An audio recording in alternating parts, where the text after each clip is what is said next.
How you doing, Mr. President? ইরানের সঙ্গে চুক্তি করতে চাইছেন এবার খোদ মার্কিন প্রেসিডেন্ট ডোনাল্ড ট্রাম্প। খামেনির হুঁশিয়ারির পরপরই এমনটা জানালেন তিনি। এক বিয়ের নিমন্ত্রণে গিয়েছিলেন ডোনাল্ড ট্রাম্প। সেখানে উপস্থিত একজন সাংবাদিক তাকে ইরান নিয়ে প্রশ্ন করে। প্রশ্নটি ছিল, ইরানের সর্বোচ্চ নেতা বলেছেন যে মার্কিন হামলা আঞ্চলিক যুদ্ধ উস্কে দিতে পারে। আপনার প্রতিক্রিয়া কি? এমন প্রশ্নের জবাবে ট্রাম্প জানান, আশা করি একটি চুক্তিতে পৌঁছাতে পারবো। সে কেন এটা বলবে না?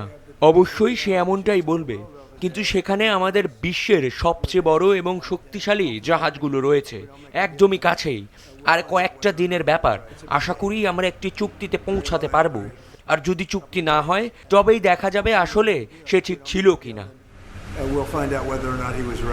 উল্লেখ্য, যুক্তরাষ্ট্র ইরানের বিরুদ্ধে যুদ্ধ শুরু করলে এটি একটি বৃহত্তর আঞ্চলিক সংঘাতে পরিণত হবে বলে জানিয়েছেন ইরানের সর্বোচ্চ ধর্মীয় নেতা আয়াতুল্লাহ আলী খামেনি। এই সতর্কতার পরেই মার্কিন প্রেসিডেন্ট এমন চুক্তি নিয়ে মুখ খুললেন। ডেস্ক রিপোর্ট, সময়ের আলো।